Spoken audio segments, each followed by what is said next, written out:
aspect of that. How did your journey as an entrepreneur start, given the fact that you were an engineer by background and you did have a professional career before you pivoted to the bit? Yeah, sure. So every time I have to answer this question, it is like going back to the drawing board, right, from where the journey started. Yes, I'm an engineer, and there are a lot of engineers in the sports industry. I did my engineering again, like out of social pressure, like you have to either become an engineer or a doctor. But I was very fascinated by social media and the art of storytelling. Why I feel strongly about it is because imagine the power which we have with storytelling. We can shape the narrative and the perception of how it is seen. It's such an important factor, and yet I feel it is underrated. And you were talking about the content bit of the research paper, right? So, but after my engineering, I was very clear that okay, I want to go into that side. I ended up working in media, social media. I was working in the digital publication space, and that's when like my co-founder is also here. And, we ended up working on a campaign which was on the ice hockey story, and Shubho ended up making the documentary, and that was the story like very few people in India know about. We have a women's ice hockey team, and they train out of Ladakh, and that was quite new to me. And taking a step back, like when I was growing up, I was passionate. I used to play as athletics, but then as we grow up, that touch gets lost. And then we became professional. I thought that okay, why not do? I wanted to do something for which I strongly feel. And after this ice hockey gig, and it was quite a successful one, more than India, global media took interest, all the Al Jazeera and BBCs, and this thought clicked that imagine the number of stories which are there below the carpet in the country, ranging from Himalayas in the north to Andaman and east and west all parts of the country. And we realized that there was no dedicated media platform which brings all this story together under one. And again, then we realized that in India, sports is synonymous to cricket, even in storytelling. We have so many publications, media houses cover cricket, but there was nothing for like the non-cricket space. And that's when like my co-founder and I, we started without giving much thought, I would say. But I think sometimes we take the best decisions when we don't know the real and full game, right? So we know that, and we have learned the journey, and it has been evolving, and it's been 4 years right now. She's there. So we started with, I was telling them in the morning session that we started with doing one story per week to right now 20 stories per day. So that's how we have grown. Yeah. So 2 questions. One, how did the name come about? Although I can hazard a guess. And then the second is that, when you set out, you may have had certain objectives in mind. On a scale of 10, how much do you think you've got to? Oh, interesting. Okay, first question. The name, The Bridge, it is self-explanatory, and our tagline is Bridging the Gap in Indian Sports. Actually, like literally, we wanted to bring all the other sports, like the lesser known sports, into the forefront. And our platform is that bridge which will bring all the lesser known sports into the mainstream.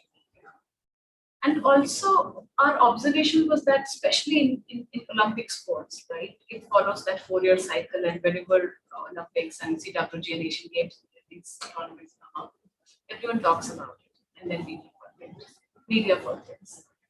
How can we become a sporting nation if we are not sustainably talking about the stories, right? And there are so many participating, winning, losing are just one segment, but there's so much of preparation, and also the introspection needs to happen. What is going right? What is going wrong? Governance, policy, opportunities, so many things are there.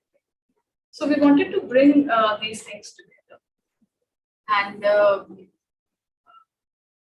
so what happened is, sorry, what was the second question? The second question was on a scale of 10. Yes. How much do you think you've 3 to 4. Reason being, yes, right now we have been able to build a good platform where we have connected all the Indian sports loving fan, but like what next? See, India has a huge population, and if you see the consumption of internet and smartphone, and it has penetrated to this extreme, but still we have a long way to go to make like the sports content reaches in every household. We are not yet there, and not just bridge, even as the entire ecosystem. Yes. Right? We have a long way to go, and last 1 decade has been phenomenal. The growth is staggering, but still we all know that the pie is huge. We have to reach like every household where people should know about Bhavani Devi. People should know about that India is doing good in cycling and the rise of motorsports. And so we have a long way to go. So out of 10, I would rate it as I think you're being fairly modest, both of you, given the fact that you voted AG and the following that the bridge has. But tell me that this topic of today's discussion, of course, is women entrepreneurship in sports.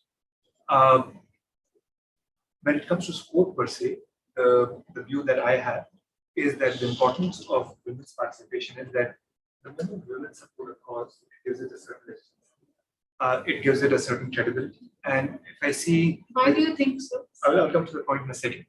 And the second is I know so many of the sportsmen who've gone to represent the country and or played at the state national level.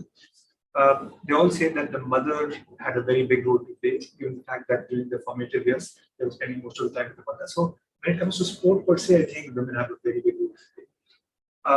For entrepreneurship, I personally feel that it's important because this is a long game. We're still an industry which is nascent and but of course growing very quickly, and that you need to be able to stay focused, stay committed, and show a lot of perseverance, which typically are traits that you identify with women more than male entrepreneurs. Is that a view that you subscribe to based on your personal experience, or do you have other reasons why you think women entrepreneurship is so important in sport? Women in every field is important, right? Because that is the hallmark of an inclusive society.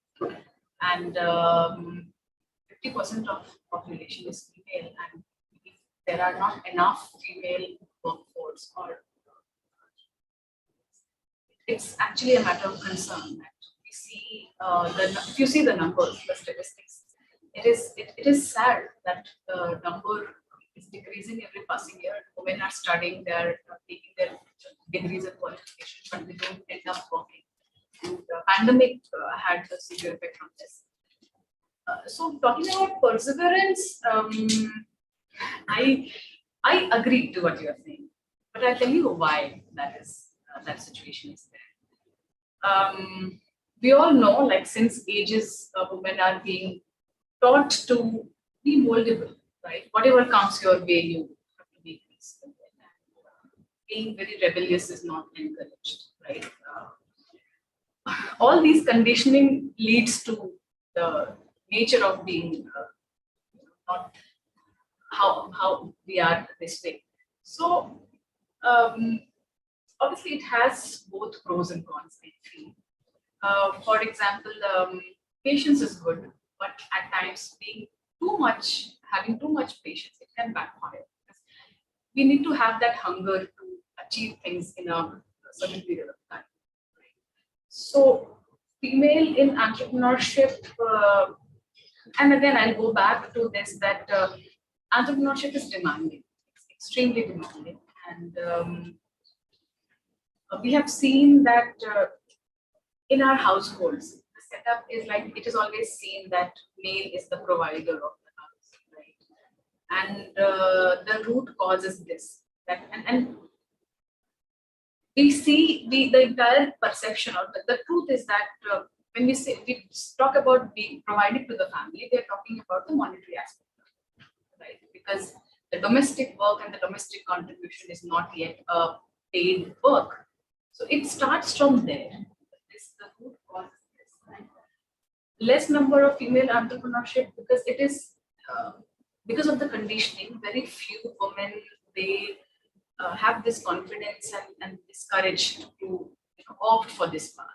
And even if they are opting, there are very few, the support system is not there. And by support system, I mean it starts from families, right? And then ecosystem is there, and then obviously a lot of factors. We are here having a chat in 2022, but we all know that yes, sexism exists in the industry.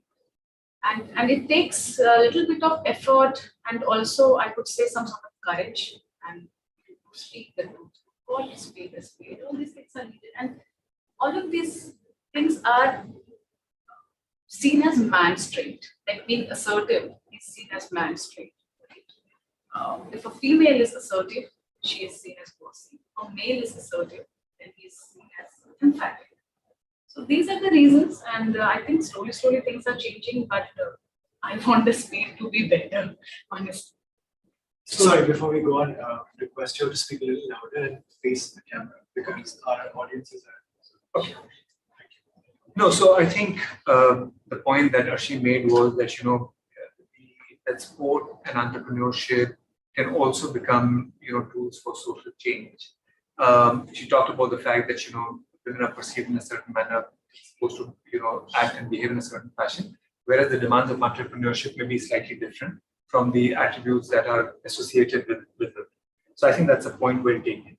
But how should women derive inspiration from your own journey? That you talked about we have a certain way of thinking traditionally, how the mindset has been. You've been able to break out of that, and you now run this company for a while. What would be the key learning that you'd like to share with the audience in terms of more women getting into sports entrepreneurship? See, first of all, and I'll be very to the point that women should stop looking for validation. Women should stop looking for validation. Yes. And I feel this is more with women. Again, I'm not putting the entire gender in one box, but this has been my observation that a male doesn't look for validation the way a female looks for everything in general. And even if a female has to do so, each career, any kind of choice, she will ask probably 10 other people, should I do it or not? And then she will decide on the basis of that. But this is not true with a male. So I would say whatever you decide, just do it. Do it. Yes, everyone grows with time. Everyone learns with time, right? And whatever you want to do it, be it entrepreneurship or on a decision-making role. I'm not saying that everyone cannot become entrepreneur. You know what I mean? That because entrepreneurship is so demanding, it's okay that, but people should give it a try. People should give it a try. Whether you become successful or not, that's a later thing. But there should not be any feeling of regret later on. People should, yes, whatever you want to do, there has to be a vision, there has to be a proper roadmap, like the growth stages, a robust revenue plan, and whatever is needed to make this plan come true, be it the right kind of skill sets. It's okay to not know everything in the initial years. Right? With time, we can develop the skill set. We can team up with the right kind of people with complementary skill sets. So I would say knowing, first of all, the destination needs to be finalized, right? This is where I want to go for all the women out there. And after that, you can figure out that, okay, I want to go by airline or I want to go by train. That is another call. Yes. So people, especially women, they are stuck in the first step. They are not yet there that shattering the ceiling and then taking that decision to do something which they want to. They think more of the no's than yes. So that mindset obviously needs to change, quite clear.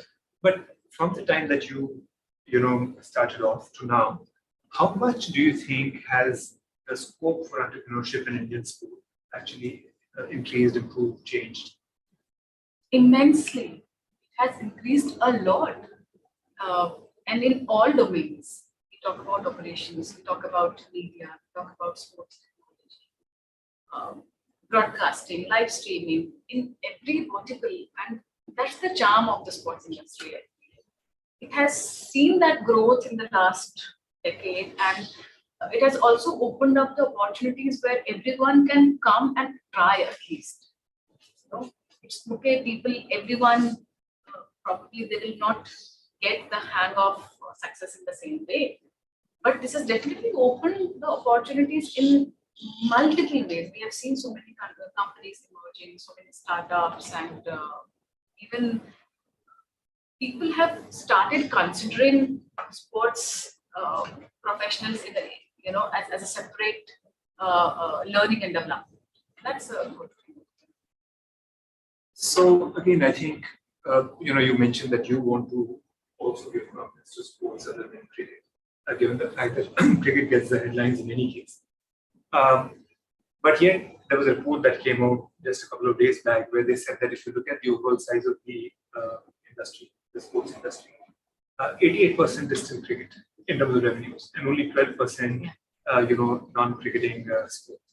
How do you see that change? And what do you see the role of bridge in bringing about that change? See, our vision is to see India truly becoming a sporting nation.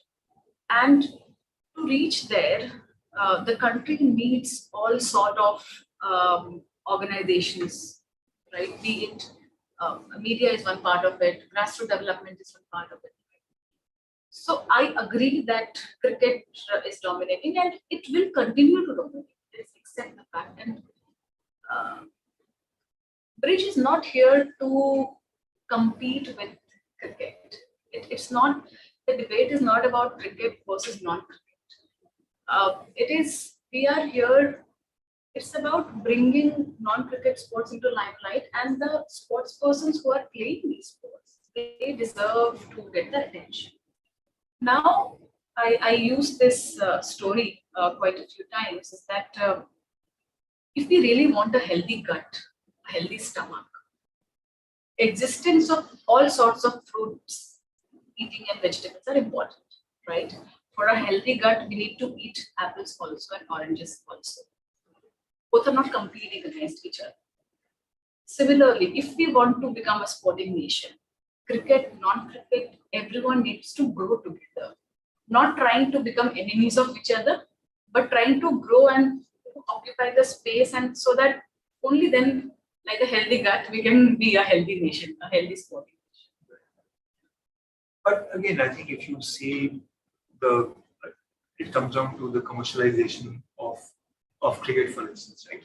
So people keep saying that BCCI's vision was commercial, but the truth of the matter is that BCCI has created a world champion. It has created the infrastructure. It has spent money on academies and stadiums and better playing conditions, better spectator experiences, which is again reflecting in the media rights as well. It's so that commercial vision which BCCI has also then contributed to make the sport better and helping each of the stakeholders of cricket better as well, right? Why has that not been replicated in any other sport? See, if you see the journey of cricket, it has taken time, right? The growth which we have seen after 83, it's been so many years, and I feel same thing will happen with non-cricket sports as well. See, we talk about a sport like javelin. After Neeraj Chopra's win, the sale of javelin has increased multifolds in the sports shop. Right? This is just the beginning. It will take time, but yes, and cricket is again we are comparing with a sport which has been here and which is being played in every gully of the country. So it will take time. And talking about the structure and the commercialization, I feel it is already happening.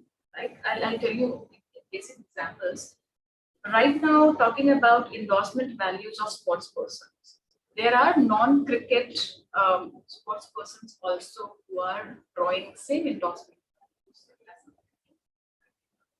So it's just that the size and the numbers are not matching up, but it will take time and it will happen. So the reason I asked you the question was not so much a debate between cricket and non-cricket. Given the fact that 88% of cricket, so let's put cricket aside, and that's not what you focus on anything. For the rest of sport, then if it has to really rise from 12% to let's say get to 60%, whatever, obviously there's a big opportunity for entrepreneurship over there, right? So I was approaching it more from that point of view.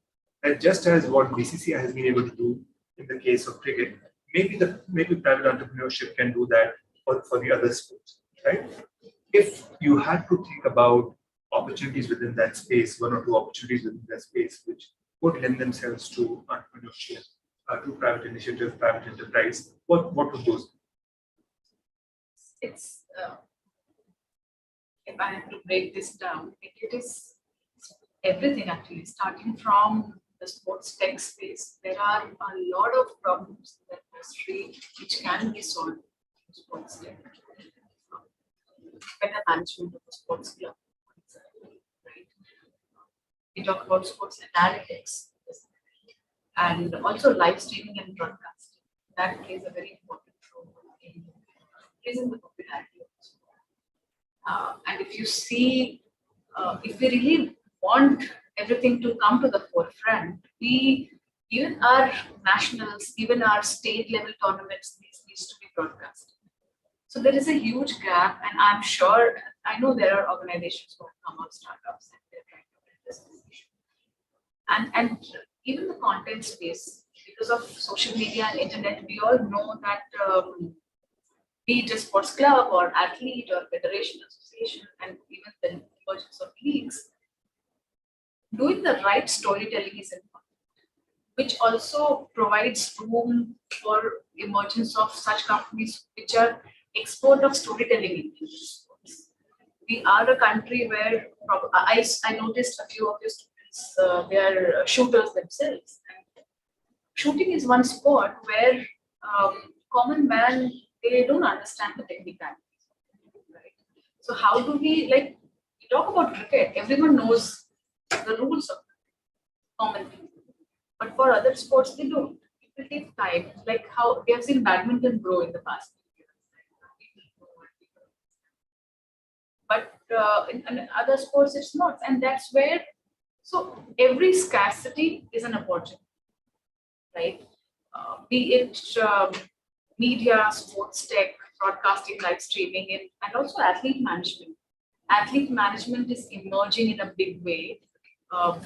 And we have seen the results. We have seen the role of a good athlete manager for any athlete. So if you ask me, there are enough opportunities, enough gaps which needs to be filled, and I think it can only happen by entrepreneurship. So Nishad, let me ask you this question. I mean, you've been a sports entrepreneur, besides a writer of data, etc. First and foremost, do you see the entrepreneurship opportunities growing in Indian sport? And do you see more and more women entrepreneurs coming into the world of sport relative to what was the case before, or do you don't see a major change over there? There is definitely there's an influx compared to earlier. Maybe even I would say 2015. I think things have changed a little after 2016-17. But I would say that a lot of the sports professionals, like having worked with IPL and all these other events, there are a lot more women coming in now compared to even say 6-7 years ago. Like say for example in the IPL, I think where it all started was we used to have IMG deal with IPL, so we used to get women from the West come and do these events. But now we have seen a lot more Indian women also get involved in all these. And what it also does is I've also seen a lot of the former athletes who possibly don't make it and who are very educated trying to get into sports in terms of being entrepreneurs, and there are women. It's still a low number.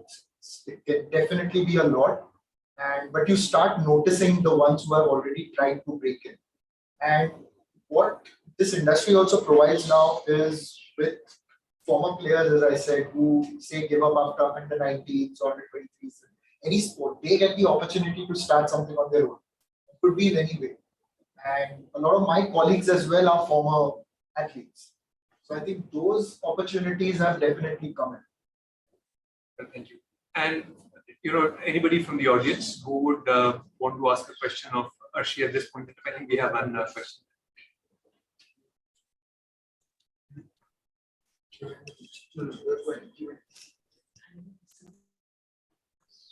So I'm just promoting Michelle to this thing. She has a question. Just one sec.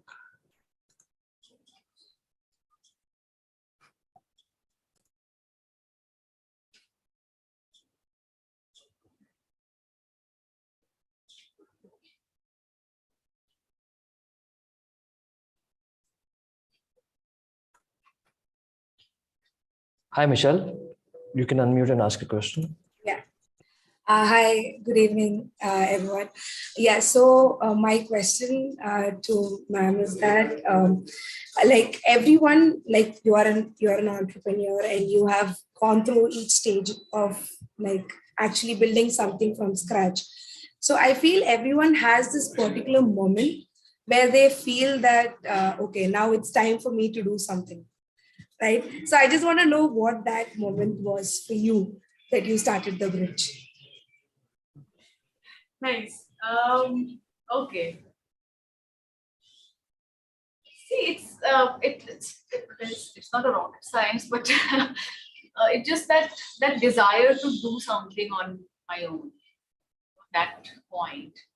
And I also somewhere felt that we should not wait for the perfect time for things to happen, right?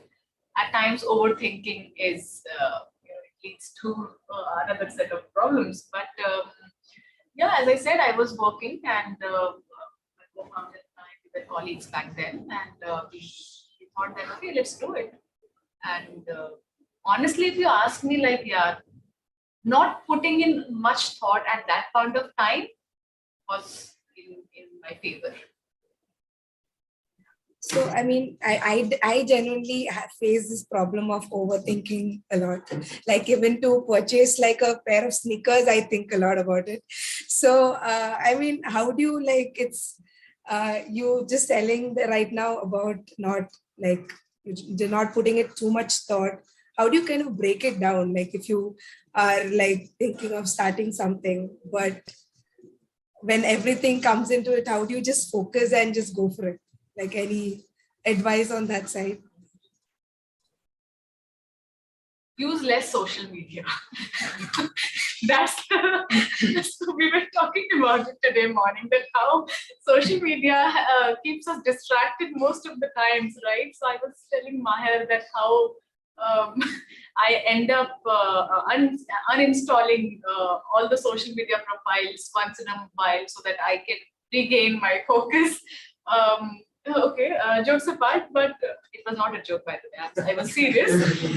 So, see, it's very easy because right now there are so many things happening around, and be it social media, outside social media, and even in life, like people, we have a lot of choices. And especially I'm seeing this with like the younger generation, the juniors and the freshers who are recently passed out, and there are a lot of opportunities and people get confused, and then people start mixing things, what to do, what not to do, and I would say just decide and go for it. Like do it. You do it for 6 months, 1 year, and if you like it, you continue doing it. Obviously, see, I am liking entrepreneurship, and that's why I'm sitting here and we are having this chat, right? Otherwise, probably I would have just shut down the shop and go, which is not happening. So what I mean here is that it's important to. I was telling again in the morning. I don't know whether you were there in the morning session, but at times in pursuit of doing things in a too much organized way, we tend to add a lot of complexity, right? And we forget the basics. So I would say most of the times doing things right with the basic science and the basic simple foundations, it gives good result. So talking about focus, it's really important, and also try to like not pick up multiple battles at the same time. Picking up what matters the most, and also more than saying yes, I guess saying no is important. I'm telling this with like my own experience in entrepreneurship. Saying no keeps you more focused. You can end up doing things which are important for you. You can focus on taking, because see, we are humans and we have certain number of hours which we can dedicate to work, and we cannot be most productive every day. Like we cannot climb Mount Everest every day, right? if we can do that once in a while when we want to do it, and we need if we end up giving our 100% every day, we will exhaust ourselves and it will lead to burnout. So even with sports persons, every day they cannot win medals, right? Their recovering is so important. And this goes true with our decision making in our life, especially. I draw a lot of parallel between entrepreneurship and sports. Because I think if entrepreneurs run the organization like a sports team, we can see the results. That's how I see it. Yeah. Thank you so much. Just last one final question. So this is about the recent that issue that was there regarding the women's under 17 assistant coach, football coach, who was sent home due to that entire because of the misconduct. Right. So my question is basically, how is that going to affect, anyways, what the under 17 World Cup is happening in India this year. So how do you think that particular issue is going to affect the team and the entire host, us being the host as well? That's one question. See, it will definitely have an impact, have an effect on the team.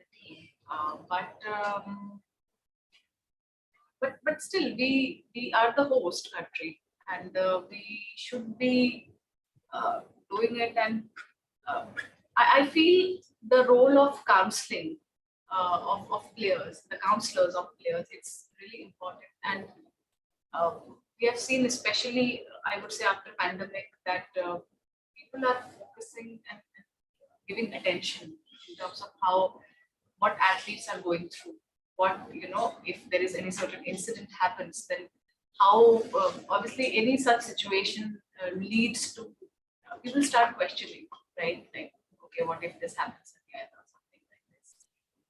But such instances should not, hinder the growth of the sport or the sport person. So the show must go on with the right kind of distance and the right kind of conversation around it that will. Yeah. Thank you so much. So we have with us Dr. Sanjana Karan, and we would like her to also join and ask a question or two, please. Oh, hi. Thanks, Kamini. Hi, Ravneet. Hello, Sanjana, how are you? Hi, I'm good. Thank you. And I'm sorry, I can't switch on my video because I'm two-timing this with kitchen. So not in the best situation. I hope you don't mind that. No, Sanjana, great to hear from you about your time with RCB. It was interesting, I must say. Very different from the other sports I've worked with. And, it's been just a second edition for me. So it was very interesting in some ways, better than what the sporting culture is around Olympians and Olympic sports, because it's a tad bit more relaxed comparatively, but can be better in some other ways, judging by, my experiences with, the Olympic sports culture. So it's a mixed bag, but very interesting, I must say. Yeah. So Dr. Sanjana Kiran, actually works not just with Olympians, but people who are medal prospects for Olympics and across the world. In terms of mental conditioning, high performance, she is one of the biggest names, internationally. Very, honored to have her as part of this conversation too. But Sanjana, you've also of late, looked at the whole space from the lens of an entrepreneur. Very early days yet. What has the experience been? How welcoming have you found the world of sport to be? Yeah, first of all, thank you so much for sharing about your experiences as a woman entrepreneur, really. Thank you. So for me, it's been super interesting. I've been experiencing all what, our guest has been talking about. But then actually I had a question for you, for our guest. So in my experience, be it as an entrepreneur or as a sports scientist, I don't see myself as a woman, so to say. Like, I don't see myself as a woman sports psychologist, or I don't see myself as a business woman. You know what I mean? So my head does not operate that way. So have you experienced that as well in your journey? One. And two, answering your question, Ravneet, it's been growth every single day. You know, every single day I learn something new. Some things frustrate me, but then there are those things that excite me further. And then, of course, you know, there are these barriers and which I wouldn't have thought through because this is a new experience for me. But then it's been challenging, I think, and that's what's keeping me going. So I see it's growing day by day, not at the speed I would love to, because I think being around high performers, I also have kind of developed that perfectionism in me quietly, which I'm now realizing. But then it's testing my patience. Other than that, it's been very exciting. Yeah. So interesting. Dr. Kiran. You can call me Sanjana. Hi, yeah, Sanjana. So I don't see myself as a female entrepreneur, but Yeah. the world sees me as female entrepreneur. Yeah. How do I tackle it, right? So it is like, and I can't go out and tell everyone who is asking me or projecting me as a female entrepreneur that, okay, why are you doing this, right? Yeah. It comes with a very mixed bag of, calling names or putting the label behind. But when I'm making decisions, when I'm taking decisions, or when I am into that, zone of running an organization, gender doesn't come in my thought process, but the industry and for others who are seeing me from outside, they see that, okay, she's a female co-founder or she's a female entrepreneur. Now, honestly, at times I get annoyed. I'll tell you why. Because we don't say the same thing to a male entrepreneur, right? It's the same logic how we call a female cricketer as a woman cricketer and a male cricketer a cricketer and not a male cricketer, same logic. But again, I can't, it's humanly not possible for me to make everyone explain and understand this thing. So what I have done is I see this as an opportunity where I can be the voice of probably thousands of girls and women who want to do something like this, but they are not able to. So my role is also probably like knowingly, unknowingly being the spokesperson on behalf of so many women who want to do this, right? So I have made peace that yes, people will say female entrepreneur. And right now in the world of startup, there is so much of buzz around. People say that, okay, things might be easy for you because you are a female entrepreneur. People say that, there is so much of conversation around investments in women-led companies. And I am being asked this question that, oh, probably it will be comparatively easy for you to raise funds because you're a female entrepreneur. Yes, there are organizations, there are, they have funds parked for investing in women-led companies. But does it make me less of an entrepreneur? No, right? And at the same time, I feel the world should stop putting this lens of gender. Because I don't see neither my decision making depends on it, but I honestly feel bad when this term is being used in that way. So yeah. So both Arshi and Sanjana, let me provide you with a differing perspective on this, right? I don't think there's any reason for us to look at, you being looked at as a woman entrepreneur in a negative or in a defensive fashion. I think the reason why people talk about it is because there are very few.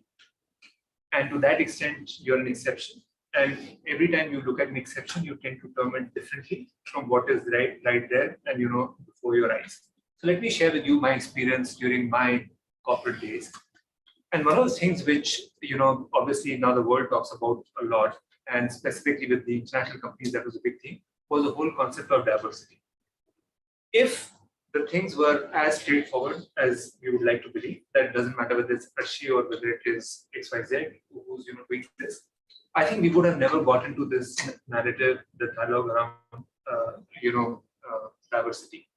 One of the things which we found, and this was across the board, across industries, that there was not enough women participation in corporates because you didn't have enough role models. Okay. Now you can say that a man could have been a role model for a young girl looking to become, let's say, a doctor or a banker or an engineer or whatever else it is. But the truth of the matter was that there were not enough women in the workforce because they didn't have enough role models to look up to, right? And to that extent, to be able to showcase, high achievers who were women and who had made it to the top of the ladder became very important to encourage and inspire young women. And in a country like India, this is even much more important for the reason that you typically in organizations see women at the entry level, and then you see women at the top. You don't see women in the middle management. And the reason you don't see women in middle management is that's when they get married, have kids, don't have support systems, and they fall off the. So for them to be able to stay in the workforce, obviously it's difficult. I'm not for a minute, questioning that. And then to be able to get all the way to the top, they needed role models, they needed heroes. And to that extent, to have a Sanjana out there and Arshi out there is so important for a lot of aspiring women. Also, when people say, no, this is not an industry that you should be getting into, how can you become a sports entrepreneur? They can always turn around and say, you can look at a Sanjana and you can look at a Arshi, and they made it, so there's no reason that I should not be able to go down that path. So to my mind, I think we should, instead of getting defensive, celebrate that concept of female entrepreneurship. I think this industry will benefit a lot from that. As I mentioned to you, that once women start espousing a cause, supporting a cause, it gives it even more legitimacy. So if you look at something like sport, it is that boys and men, they in any case play sports. So them talking about it, they're it's natural. But the moment women come into this, it socially, culturally, brings about a certain gravitas to it. It brings a certain credibility to it, and which I think is only good for the industry going forward. So I think what you said and what Sanjana was saying, that she doesn't see herself as a woman entrepreneur, I think you were being modest and you were trying to underplay the role that the two of you have played. But as I see it, I think it's something that needs to be celebrated. It's something that hopefully grows in time to come, because we need a lot more young women in sport and in sports entrepreneurship. So to talk about the gut, exactly the same example I'll give you, that unless it has a good balance of men and women, it will not be as healthy as it ought to be. So to say that we should become gender agnostic may mean that whether it's vitamin A, vitamin B, vitamin C, vitamin D, vitamins, so it doesn't make a difference. As long as you're having at least one of those. Mr. Gill, you spoke about being defensive. She says, Sanjana, call me Ravneet, please. Don't call me Mr. Gill. Thanks, Ravneet. Thanks, Arshi. Thank you. Being defensive also comes with there's a reasoning, right? Because since ages, women are conditioned to be a certain way. I think it takes a lot of effort to unlearn the existing. That's the reason we are having this conversation. Yeah, and I'm glad you said this, and I have seen this, especially with women. Like, I don't know how to react, or how to take a compliment in a professional setup. Feel like, okay, someone is saying or appreciating that you're inspiring. It doesn't come naturally. I don't know how to perceive that compliment, and it will take time. Like maybe with time we will reach there someday. But yes, being defensive also comes, and I have noticed this. So we have 40%, 45% of our Bridges workforce now. And it has taken me some serious effort to train them to not feel guilty about speaking something.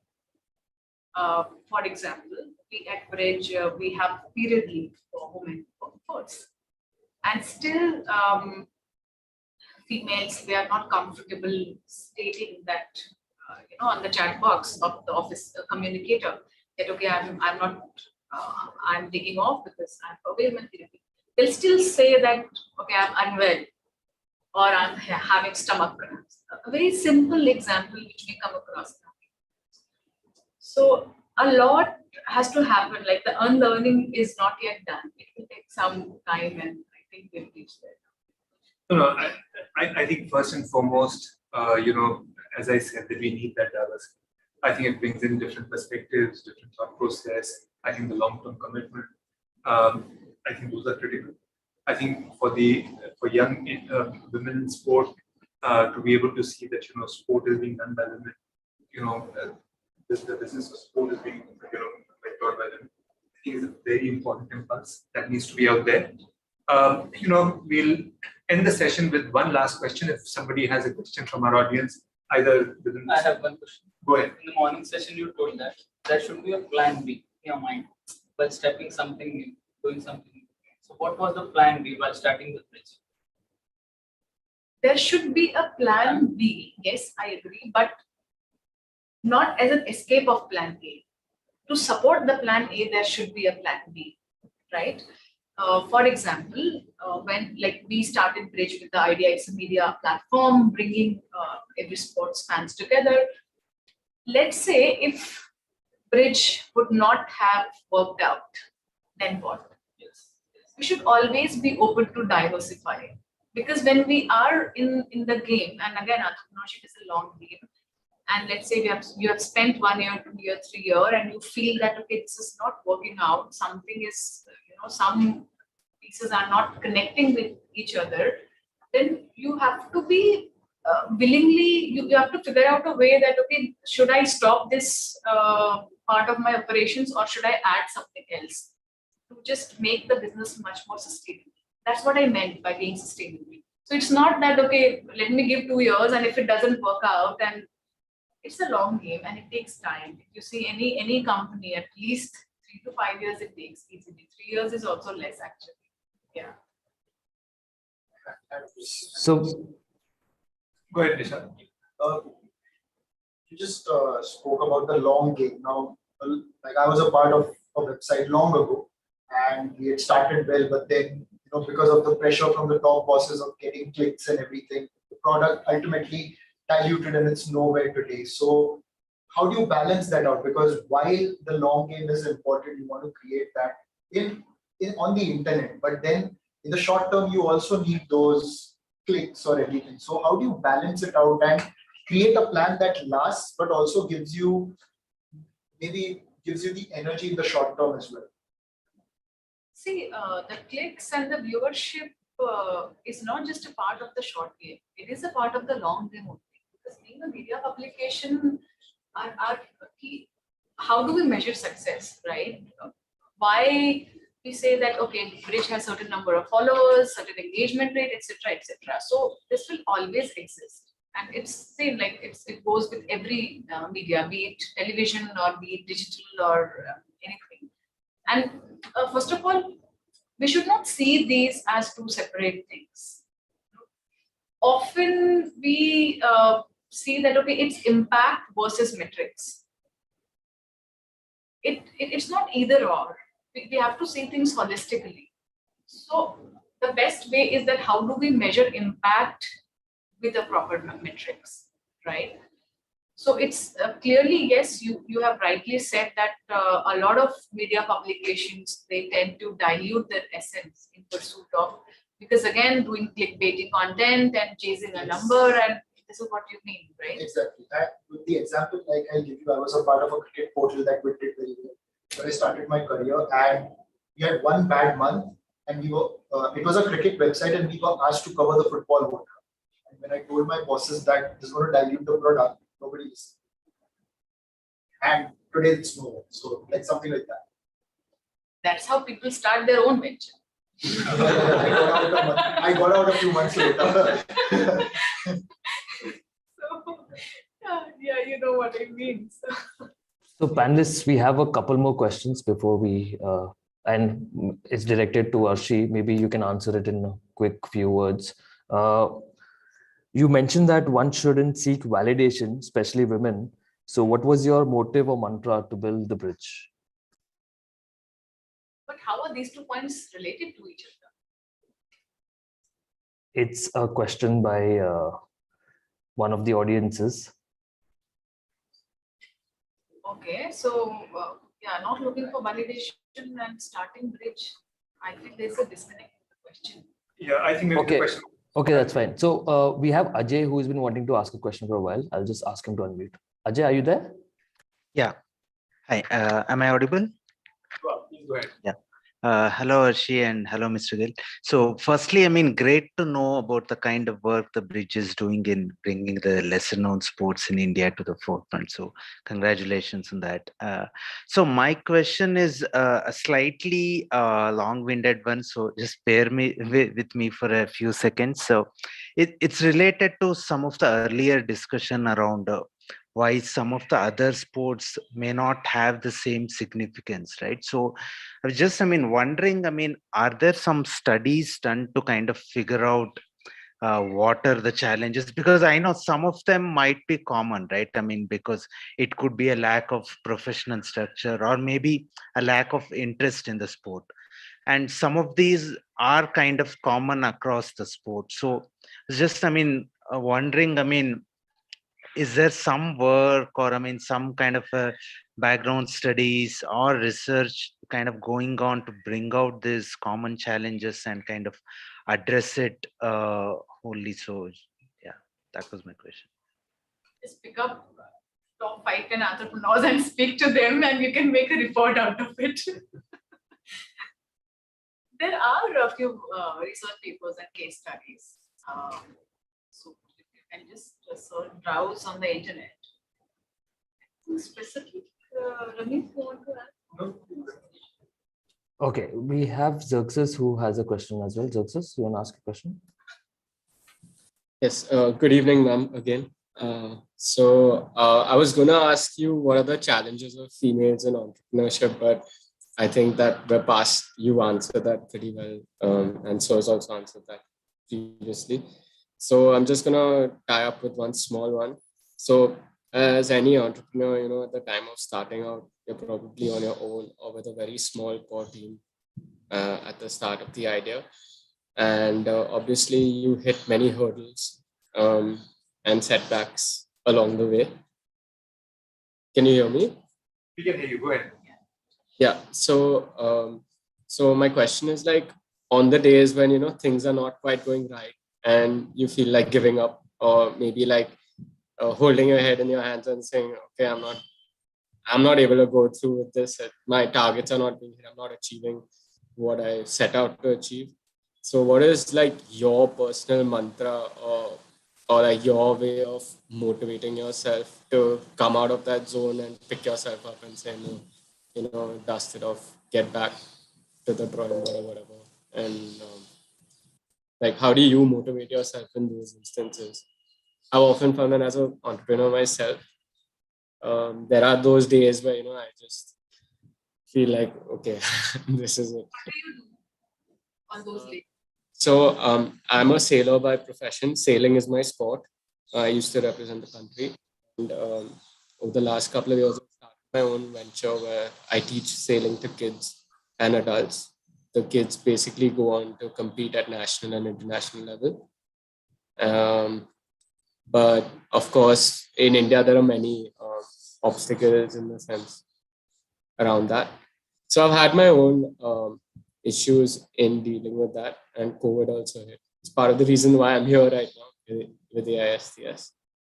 I was just curious to know, like, from different people who have started up their own ventures, like, I know everyone hits their little roadblocks. So how do you pick yourself up? Or how do you motivate yourself on those days? First and foremost, you must start by saying, are there days when you hold your head in your That too. So then how do you cope with it? See, honestly, I'm an eternally optimistic person, like in general, okay. But I do have bad days, like everyone. What I do, I sleep. I just shut my laptop, I turn my phone on silent, and I sleep for a few hours. And trust me, it works. I don't know how many of you have tried, but it works. And then you start a new day. I mean, don't sleep for like 24 hours, but you start a new day, and it will, it helps. It has helped me. And then I'm again back with my thinking hat on.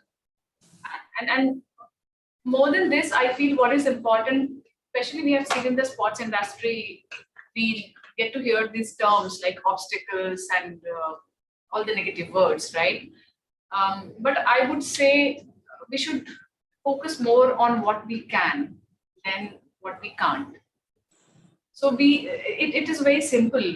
We can't change the industry or the people in a day or in a week, right?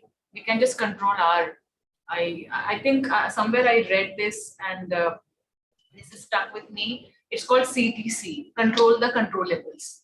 Other things doesn't matter. So it is as simple as that. And don't worry, even if it doesn't work out, it's okay. Right? Nothing to lose, and you will get learning. That's fine. That's what I. Ravneet sir, I'd like to extend this question to you as well, because we are part of your team and we don't see that side of yours. But when you are facing challenges, how do you pick up yourself? So I think one of the things which one learns over time, and obviously she is still very early in her career, is the fact that you should be able to keep a positive outlook, demeanor, expression, regardless of what's going through your mind, because as Arshi very rightly said that when you're an entrepreneur, the buck stops with you on multiple counts, and things come back to bite you, and you need to make sure that the organization remains stable, people's morale remains high. You can't be going out there mocking and saying that this is not working out right, this is not working out right. I have a very clear mantra which I learned very early in life from my father, which is that this too shall pass.